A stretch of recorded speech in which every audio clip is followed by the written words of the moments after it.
Hey everyone, we'll get started in just a minute. I'm just gonna let everyone join.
All right, great. It looks like we've got just about everyone.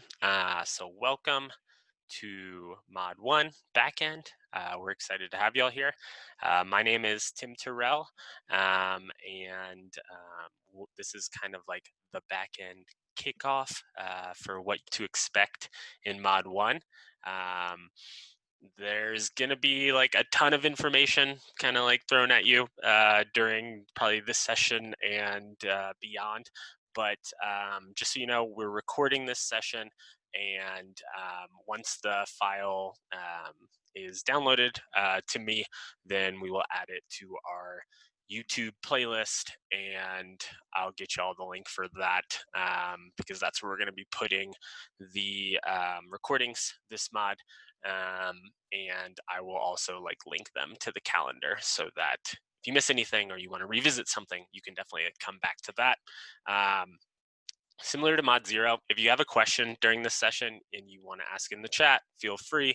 If you want to raise your hand, feel free. I'll try and keep an eye on the participants tab. And yeah, we'll jump into it.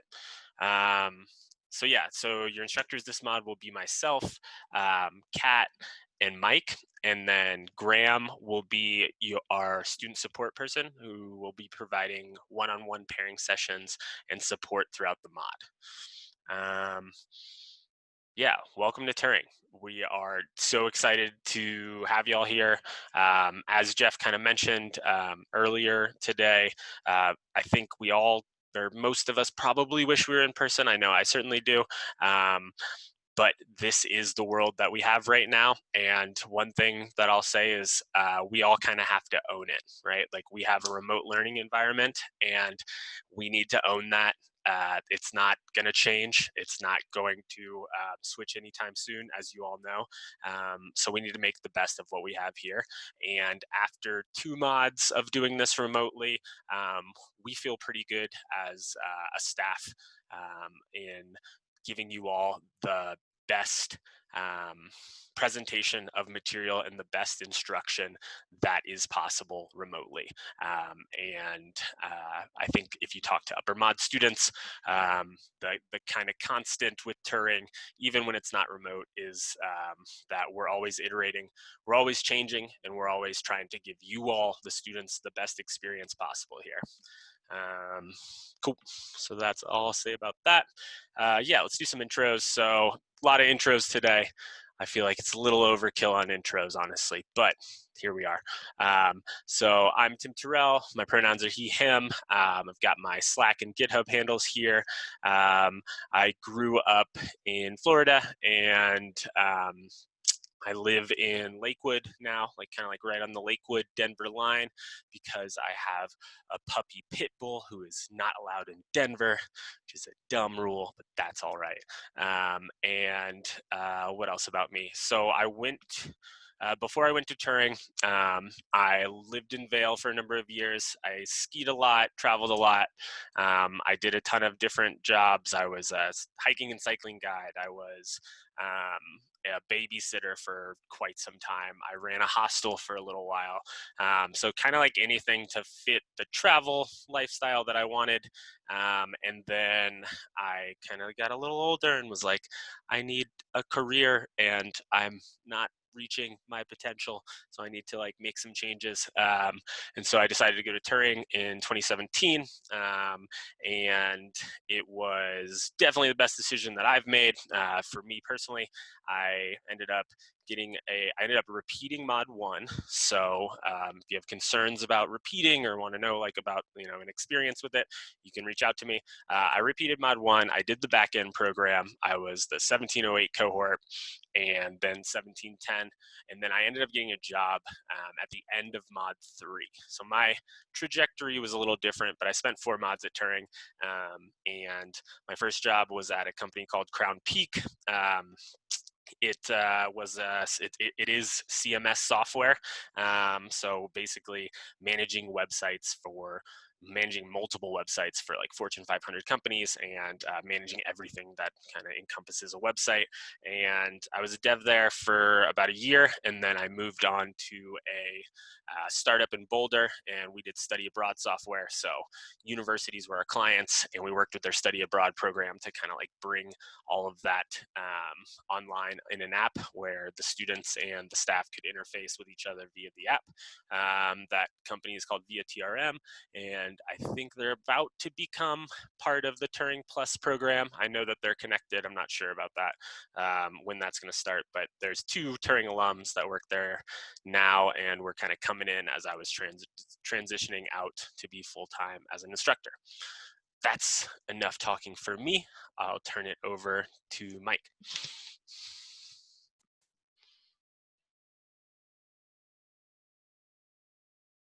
You're muted, Mike. Yeah, I haven't been off for a couple weeks at all. I'm Mike. Find me at Mike in Slack. My GitHub handles down there. I am instructor here at Turing. I've spent most of my time at Turing teaching in mod 1 and 3. I just come back to mod 1 after a nearly year-long stint teaching 2. About me, like I've worked in tech for pretty much all my adult career. I think that I say that I've had probably the most varied career in tech. I've worked for defense contractors. Before Turing, I worked on the ops side for a internet content delivery network. Came to Turing back in the ye old days. In 2014, while I was a student at Turing, I felt that there was no better way to make sure you understood something unless you're able to explain it to someone else. So I spent a lot of time pairing other students in course behind me. And during mod 3, Jeff asked if I potentially wanted to stay after graduation, and in what I call the most dubious career choice of my life. Before talking about what I would actually be doing, before talking about how much money I was making, before talking about salary, I just said yes, just instantly. I guess somewhere through the program, I started getting sad, realizing hey, I'm actually gonna miss this when I leave, and I was not looking forward to that. I'd come from California. At that point, I was living in California, and I was my big plan was go back to California, get a job at some startup, and just be making stupid money. But I decided that this was a better fit for the kind of person I am. I didn't want to just someone in a podcast, and this makes me think a lot. Back in the 60s, the greatest minds of our generation sent a person to the moon. And now the greatest minds of our generation are trying to figure out how to get people to click on ads on websites, and not something I was about. And after that, stayed at Turing, and I've been instructor at Turing. I've been just past my 5-year anniversary here. That's about it. I also have a puppy who is playing with a toy in the background. You may see her from time to time. And that's about Awesome. it. Yeah, and Mike was my Mod 1 instructor way back when. So, pretty cool. I'll turn it over to Kat now. Hello, I am Kat, she, her. Those are my three kiddos, Elijah, Caleb, and Nolan. And then my husband has two kids as well. So if you ever hear screaming and craziness in the background, I promise no one's dying.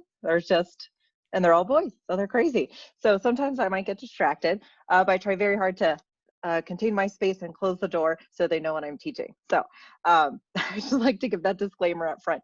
I was in 1806 backend. Before Turing, I worked in financial aid and administration at a lot of other proprietary schools, nursing schools primarily in Colorado, and that was not fulfilling at all for me. It was very boring, but I did love interacting with all of the students who came through. So, but anyways, I did Turing because I wanted something more challenging, and I love math, and so the logic of coding is very similar to math logic. And so I really enjoyed that. Did an internship after Turing at Nordstrom's for a couple months and then realized that I really missed people and helping people. So I switched over to teaching. I taught at a Flatiron for a while and then like begged Sal to let me come teach at Turing. And he finally said, okay. And so this is my second inning teaching Mod 1, and I absolutely love it. So happy to be back in this Turing environment. So excited to get to know all of you. What else? I love paddle boarding and doing anything outdoors. I like hiking on the weekend. Tim mentioned Mike was his Mod 1. Mike taught me Mod 3. So I love that we've all had Mike as an instructor now. And I always remember the banana stands out to me. And you'll all understand in Mod 3 if they still do that. And I think that's all I got. I'll talk to you in a couple slides. Awesome. Thanks, Kat. Yeah, I had a similar experience where I begged Sal to let me come on full time after working part time on Mod Zero for like a year. So yeah, pay your dues. Could be you too. I'll turn it over to Graham. Hey, my name is Graham.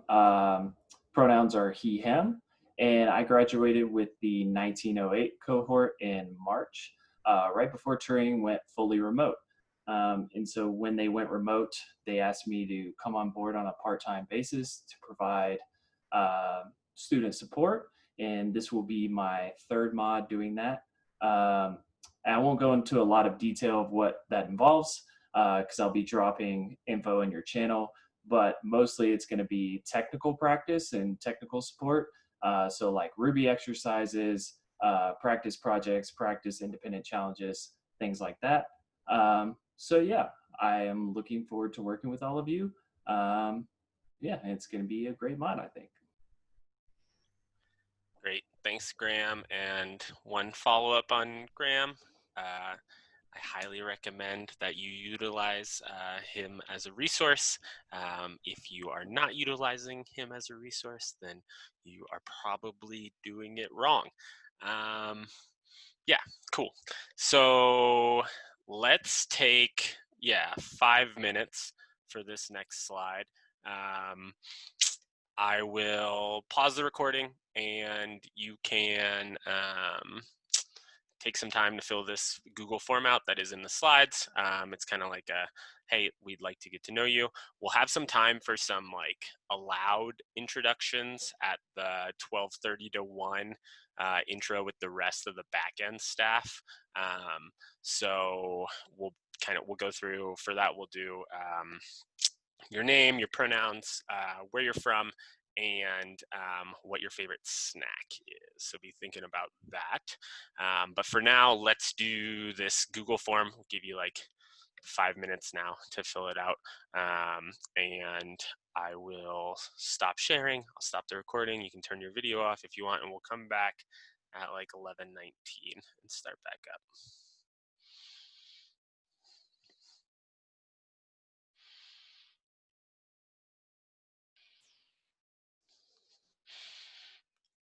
Okay, let's jump back into it. I'm gonna start off with just a kind of high level what this mod is about, an overview of what you can expect for the next 6 weeks. Um, it's kind of broken up into how we do the job and then how we get the job and keep getting the jobs and keep keeping the jobs over time.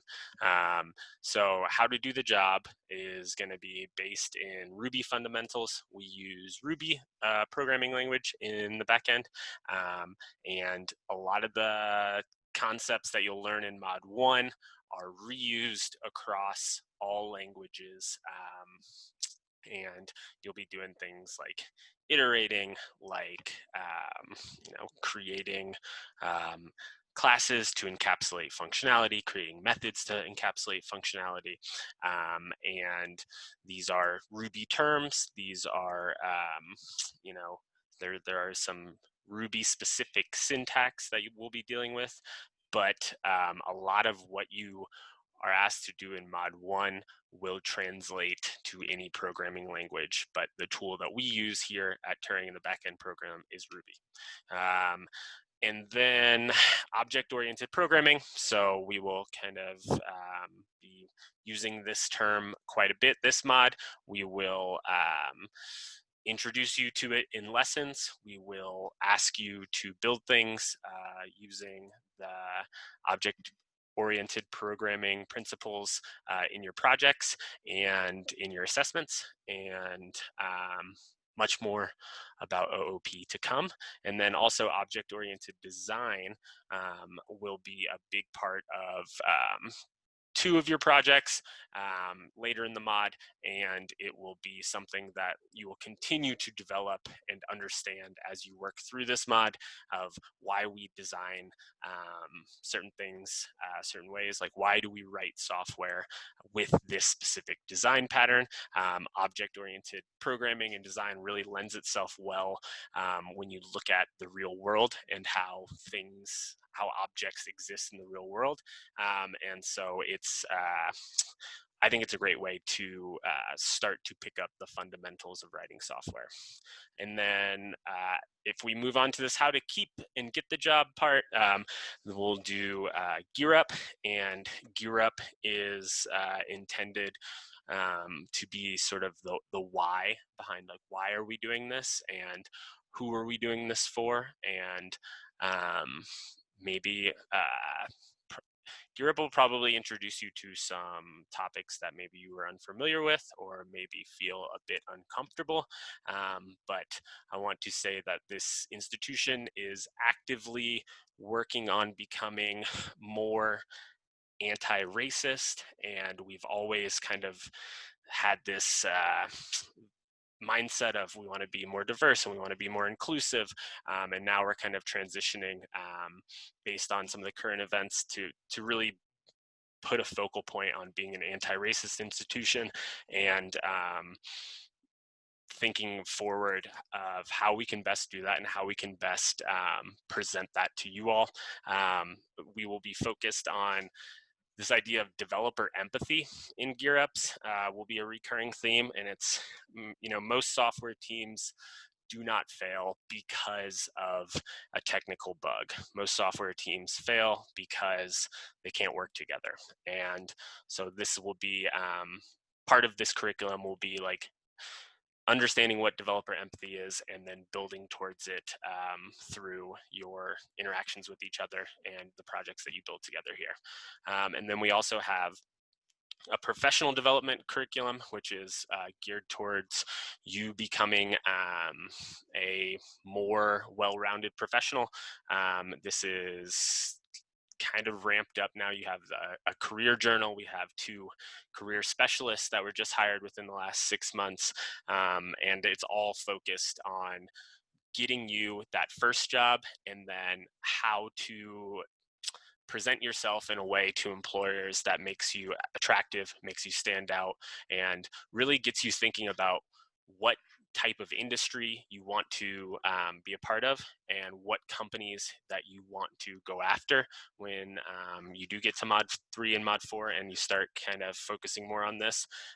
But these will be either weekly or bi-weekly sessions, and they're in the calendar. And if you have questions about Gear Up, you can ask any of us instructors. Questions about professional development, you can also ask us. And then Allison is our kind of like heads up the professional development stuff. So if you have more in-depth questions, you'll be working with her, as well as Tracy and Ryan, who are the career specialists, and who you will meet Tracy later on today. Cool. I'll turn it over to Mike for this portion on projects, challenges, and assessments. Excuse me. Yeah, so while you're at your time at Turing, during your time at Turing, and especially while you're in Module 1, we're going to need to, kind of figure out where you are in your progress as a developer, and also kind of measure both of you ready to move on to the next module, as well as give you the feedback of what you should work on, what points, what are your kind of like strengths and weaknesses, and what you should do. And to that end, we do this through projects, challenges, and assessments. First, we're going to talk about projects. Slide, please. Week 1, you're going to have a project called War. It's a solo project. It's about the theme of it is about the card game War. And the idea is that this is going to be an ungraded project. It's for you to kind of get used to what projects are going to be similar, like here at Turing. You have an introduction to what project evaluations are look like. Because it is ungraded, it's an opportunity for you to take risks and have some fun. The second project, and this one is going to be a pair project, meaning that you'll be working with another person. This will take place over weeks 2 to 3, and it's called Battleship. Essentially, a program you'll be working on that mimics the old board game Battleship. This is, like I said, this is a pair project. You'll have a check-in with your instructors during this project, and this will be something that this is a project that will be evaluated and count towards your promotion. Slide, please.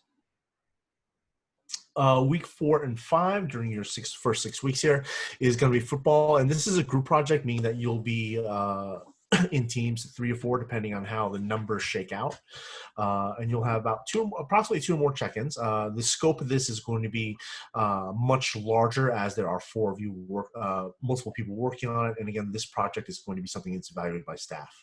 And finally, during week 5 and 6, we're going to wrap things up with a solo project, independent. You're going to have 1 check-in during this.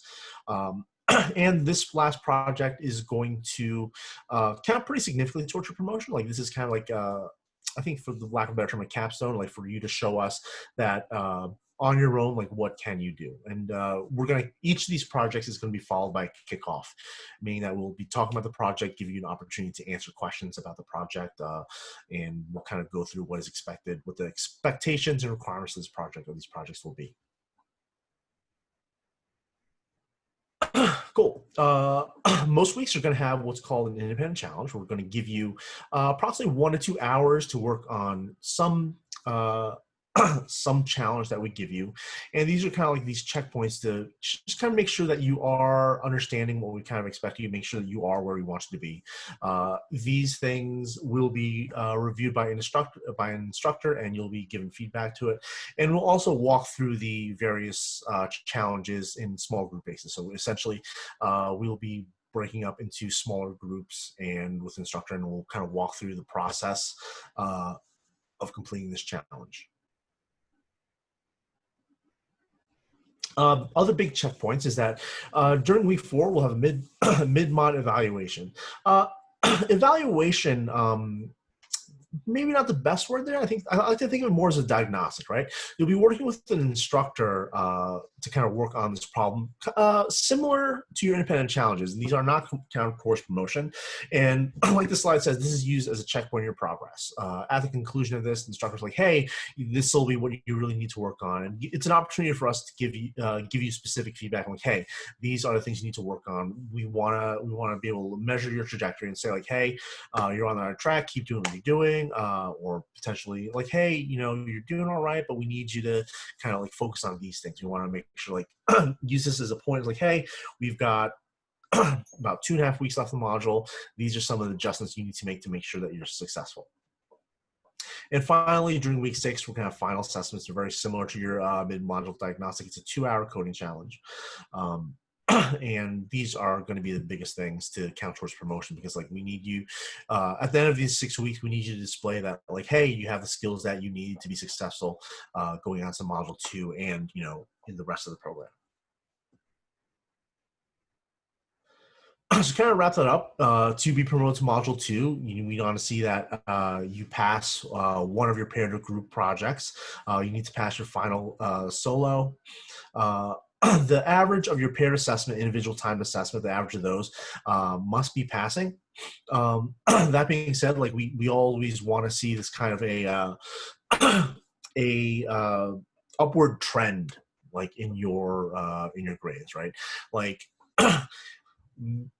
just because like one independent challenge does not go well, like is not the end of the world, right? Like especially like the early ones, because you want to think like, hey, you're just new to programming, it doesn't go well at the beginning. That's kind of expected, right? Like sometimes it takes a little time, and we want to see that overall that you're on a good track, and that on average that you've done the thing. And this information is in greater detail at that link in the slide deck, and we'll be posting the slide deck later for you.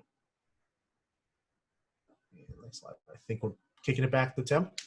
Yep, I can take it from here. And then just to back it up one slide, so we will have like a week 5 kind of like final kickoff once we get to week 5, where we will go back through like, hey, here are all the things that you need to think about this week, and here are the things that are coming in week 6, and we will have like a time for like a more open forum as far as like questions and what exactly is a passing grade. All of that stuff will be like way more to come on this, but this is just kind of like a, hey, this is what is coming your way. Yeah, so things to keep in mind this mod, these are like high level things that we want y'all to be thinking about every day, because they will significantly help you in your growth.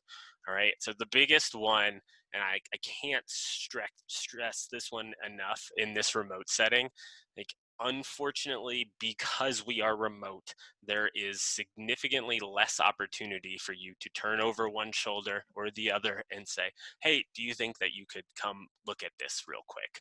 All right, so that opportunity is limited for y'all. So the best way that you can ask for help is early and often and in your cohort channel. All right, and so we have the main cohort channel, which is we try to like mostly keep that to announcements or like drop in the lesson plan, things like that. We also have the backend code help channel, and that is where I would we would want you all to like ask like specific technical questions. And I know y'all have like worked on this a little bit in Mod Zero of like how to ask a great question, and like this is, I'm telling you, this is a skill, and there's no way to get better at any skill than practicing it. Asking a question in a concise manner that provides all the context that we need, and that lists out what you've tried so far and what your thought process is. That is a skill that you will start. You've already started in Mod Zero, but you will continue to work on throughout your time at Turing, and it's something that you will need to be able to do on the job, because these problems are always going to be new. They're always going to be challenging, and generally, you're not going to have seen these problems before, especially right when you're starting out. And really, you never will need more help than you do right now. I want to just repeat that one more time. Like, you're never going to need more help in this career than you do right now. So I'm telling you, it is okay to ask. That is why you are here. That is why you are here for each other. The best way to get started is to just start asking. And if we see that like, hey, you could have asked this question a little bit better, we might provide feedback on that.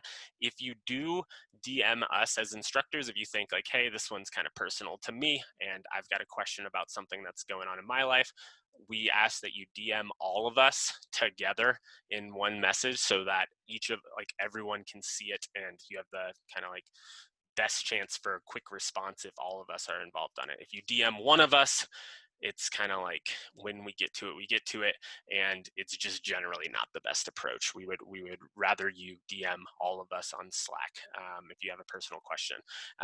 Anything like logistics wise, or like you're not sure, like, hey, like we're not perfect as far as like, hey, this link is broken, or hey, this says one thing, but I thought I heard another thing. Can you clarify?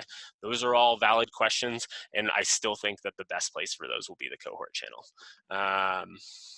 Cool. Yeah, let's move on from that. Well, actually, while we're on this subject, any questions popping up like right now on like this asking a question piece?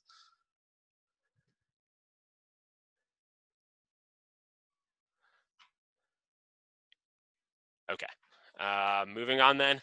Yeah, this is this idea that I want y'all to like keep in mind. Done is better than perfect. All right. Like we don't expect any of you to really write perfect code at all. The whole mod, it's probably not going to be like the best code we've ever seen, and that is totally okay. We ask that you try to get something to work, right? Like try to do the thing is the idea here. Get the thing. We asked you to do this thing, and you have, you know, the set of skills plus Google to be your friend, and we ask that you try to get things to work. But the worst thing that can happen is that you sit and you stare at the screen and you become overwhelmed and you don't try things and you don't make progress. All right. And so that's totally something that I experienced when I was a student a lot, where I would just like sit, stare, get anxious, feel overwhelmed, and not try things. But you have to be experimenting and okay with failure to be able to get to a point of done. All right. So don't try to think like, oh, like what's the best way to write this, you know, if statement. It's like try to write the if statement in a way that makes the thing work, and then move on, because there's a lot to do. And I think that's a better process than trying to like worry and nitpick about every line of code. Yeah, so be open to feedback. So this is a big one. You're going to get a lot of feedback from us this mod, and I want you to know that like we give you feedback when we hope that you will take it and grow, whether it's technically or whether it's as a developer personally and professionally. All of the feedback that we are giving you at any time is with the intent of helping you grow to be a better developer. All right, and so the best way to approach feedback is be open to it. Know that it is intended to help you, and you know, and be willing to deconstruct what the feedback is and take some time to really evaluate it and really care about it. And we also will have a couple of opportunities in the mod after we do projects for you all to give one another feedback on how it was working with you as a partner. And this is a great opportunity for not only you to work on, you know, how you personally can get better as a developer in a team setting, but also how you can get better at giving feedback, right? Like giving feedback is another one of these skills that maybe you have experience with, maybe you don't, but we put an emphasis here on feedback because it really is this catalyst to growth. And the better that you can give feedback to your peers, probably the better that your team can start to work together. Cool. Yeah, collaborate curiously. I think the previous mod that we had just before y'all was great at this thing. Like everyone had a ton of questions. Everyone was very talkative every lesson, whether it was about like PD, whether it was on Gear Up, whether it was on a technical lesson. Like the mod prior to this one really kind of took this idea and ran with it. And I encourage you to as well, like ask the questions, think out loud, talk to each other, you know, ask us when, you know, stop us if things are coming up. And you'll see like everything at Turing is fast paced and everything is limited. And the most availability that we as instructors will generally have is in those lessons. So I really encourage you to stop us, ask questions, and collaborate curiously with one another. Cool. So with that, I'll turn it over to Kat. Yeah, so I just want to set some expectations up front. You'll be doing this on your projects as well. We call it the DTR, defining the relationship, but it's all about setting expectations, because if you know what we expect from you, and when we're clear on what you can expect from us, then there's going to be no surprises. So go ahead to the next slide, Tim. Perfect. So we instructors will give feedback on independent challenges.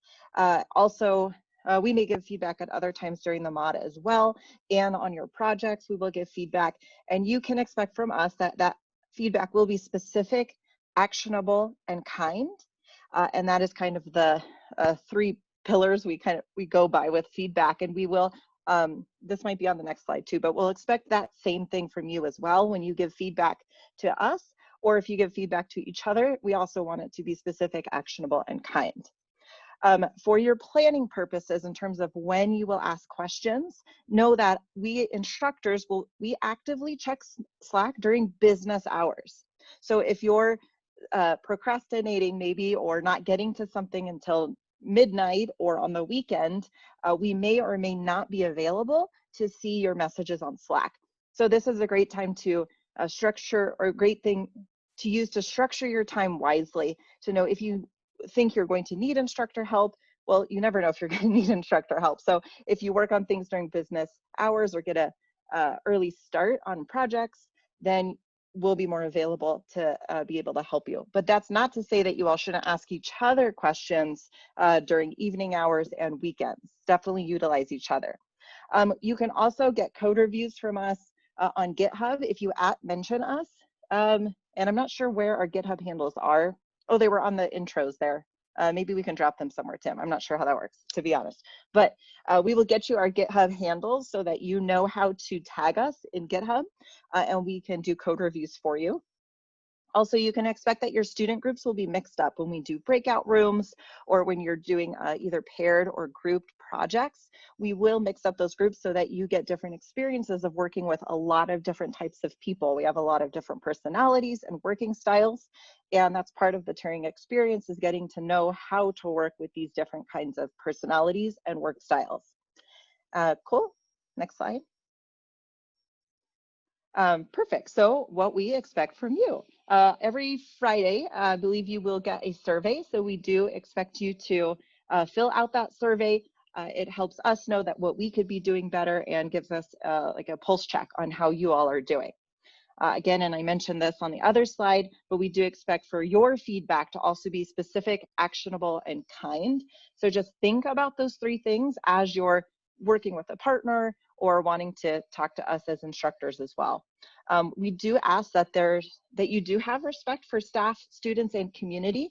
We want this to be a safe place for everyone to come and ask questions, and sometimes, you know, feelings will bubble up being in a remote environment and under the stress of Turing. So we just want to make sure that everyone is respectful. And class participation is huge, and I'm going to really stress this for the Zoom experience. A lot of times you all are on mute, and so if like I ask a question, it's hard. There's no like feedback, and so it's hard to know where you're at. Like, are you good with the material? Am I moving too fast, too slow? So the more you participate in class, the more you all will get out of this Zoom experience. So sometimes in the beginning of lessons, we might say, okay, everyone off mute if it's not too noisy where you are, so that we can hear those kinds of like, oh, wait a minute. So you could just ask questions verbally. We have an assignments link for assignments submitted. We do expect that those be submitted on time. That is usually pinned to your Slack channel, is the worksheet that has all the links of where to submit those assignments.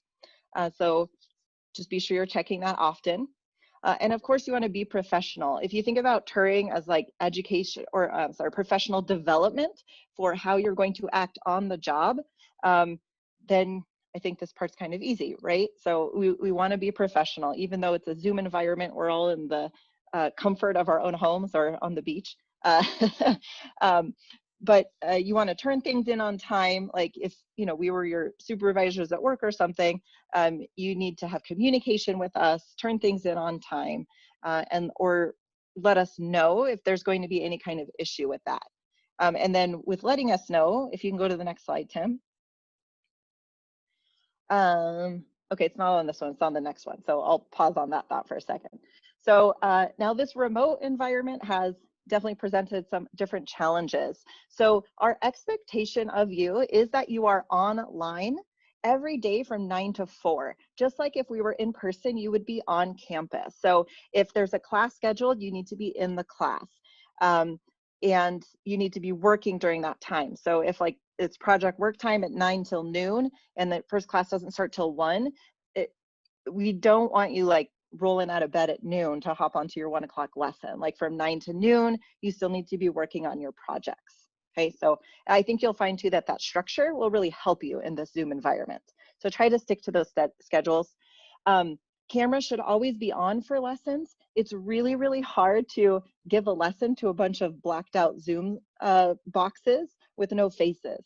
And I'm sure you'll find it's harder to get to know people on Zoom. So if your faces are always there, then we can all get to know each other a little better and just, again, makes a more positive learning environment given this remote setting. Try to limit your distractions. If you do have a lot of things going on, this is why I use a virtual background, because there's kids running around like crazy here. So if you have that, try to limit those distractions. Headphones is a huge one for blocking out any kind of noise and ensuring that we can hear just your voice and not all the background noises. So it's a great idea to use those headphones. At any given time, an instructor may ask you to screen share or answer a question. So just be prepared for that. So you'll always want to have, you know, your notes on screen or your Atom so that you can share screen to participate in class. Oh yeah, and then I know Enrique is very good with all the Zoom settings, so she can walk you through and make sure that you are all set up with your microphone and your camera so that you can screen share successfully and actually ask questions. So if you have any issues with that Zoom and getting set up, just let us know. Cool, next slide. Cool, so as I'm sure you've gotten by now, Turing style, we start classes promptly. So if the lesson starts at 11, I will start teaching at 11, which means you shouldn't be popping onto the Zoom at 11 to get situated. You should be there a couple minutes before, get situated, get your notepads ready, so that right at 11 or right at the lesson starting time, we will start our lessons. And you should all know the calendar. If you don't know the calendar, you'll want to refer to this often. It always has the Zoom links in the calendar for the lesson and for where you should be.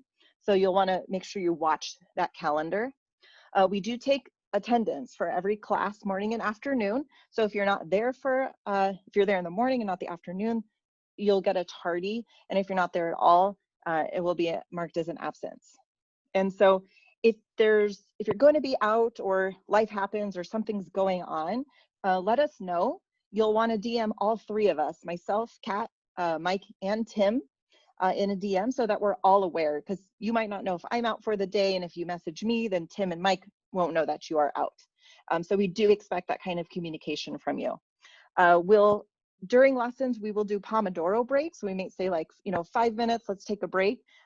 We will start promptly after that 5 minutes has elapsed. So make sure you do take your Pom break, definitely take it, but make sure you don't extend it. Come back and join the lesson. I think I've got one more slide. It's a lot of talking, friends. All right, so more expectations, of course, communication. I can't stress this one enough, especially in a Zoom environment. Talk with us. We're here for you to help make sure that you are successful. So just communicate with us. We, again, will actively check Slack during business hours, so you can expect prompt communications from us. For asking questions, and Tim might have mentioned this, but I will reiterate, when you have something like a code question, please put it in that 2006 backend code help, so that all of your cohort mates can chime in and help you solve those code issues. If you DM myself, Mike, and Tim a code question, more than likely our first response is going to be, did you put it in the backend channel? So that everyone can chime in. We really want you to start utilizing your resources, and your cohort mates are a huge resource that you have available to you for those questions. If it's something non-code related, like, oh, where's this class, or what are we doing right now, go ahead and use the 2006 backend channel. Again, be proactive about asking for help. This is your education. And we are here to help you be successful, but ultimately this is your education. So the more you put into this, the more you're going to get out of it. Advocate for yourself and for your education. So, please ask instructors for help when you need it. Ask each other. Definitely utilize your mentors. They want to help you. Okay, they always message me like, I'm lonely. Where is my mentee? I don't know. So please use your mentors. And Graham is also here for you. He's a huge resource. So please reach out to him. We may from time ask you to reach out to your mentors or Graham if we're noticing, thank you, Tim. If we're noticing, maybe you have some fuzzy spots on a concept. And of course, that's not to say like, oh, you're not getting it. It's because we want you to be successful. And this is a brand new thing you're learning in a brand new remote environment. So definitely utilize your resources. I think that's all I have. So Tim, if you want to close it out. Absolutely. Yeah, I'll just reiterate, like, I know we threw a ton at y'all. Like, there will be questions that come up. There will be like, you'll be like, oh, I can't remember what they said. Remember that there's a recording, or if you want to just pop in the channel and be like, hey, like, I remember they said this thing about the assignments, like, where is that?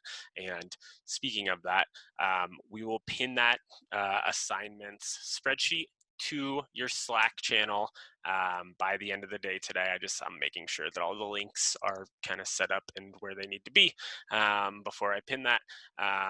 And yeah, so the main page, I'm just going to go here real quick for mod 1 is the backend.turing.io/mod1. It kind of has this overview of what to expect here, but then all of the links for most everything we will do are right here on this page.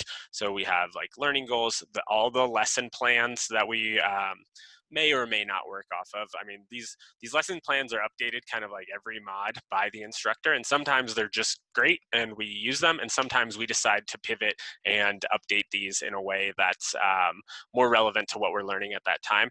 But this is the thing, like, no lesson plan that exists here will ever hurt you by you going over it. It's always going to help if you want to take a look at something. I recommend taking a look at things like ahead of time and scheduling out some time to do that. Turing, I think mod 1, like, one of the most challenging things is just adjusting to the schedule and the lifestyle that is Turing. I think probably like our like crew of repeaters could attest to that and let you know, like, that, like, not only are you learning all this new technical stuff, like, you're learning how to be online in this Zoom environment every day and then work on projects after hours.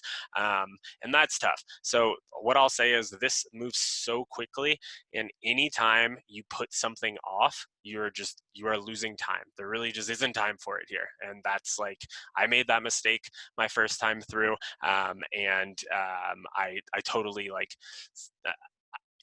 I learned the hard way, I guess you could say. I would encourage you all to start things early. Don't waste any time and reach out early and often. Also on this page, the calendar is here. So if you haven't added this to like your own calendar, you can do that here at the bottom.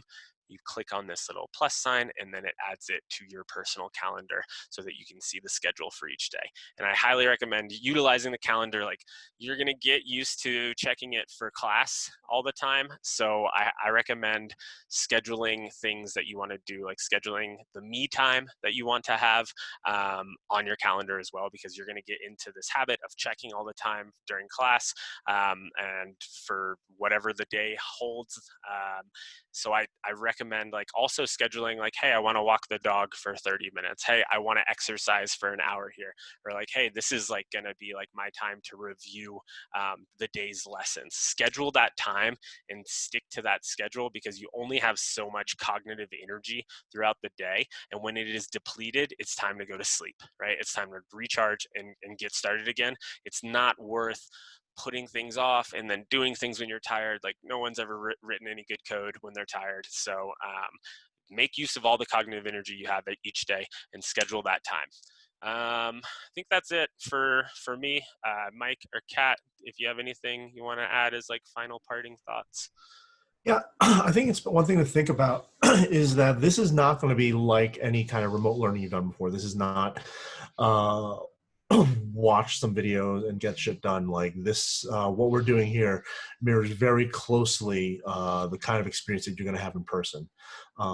Like I wanted to show any notions that this is going to be like a cakewalk. You will work harder than you've ever worked in your life probably right now for these next upcoming 7 months, and want you to be prepared mentally for that. Yep, absolutely. Kat, you want to add anything? No, just super excited to get to know all of you and learn some Ruby. Yes, me too. All right, cool. So we'll see y'all back at 12:30 for intros for you all to introduce yourself, and then also for the backend staff to introduce themselves. And yeah, see you at 12:30. Bye-bye.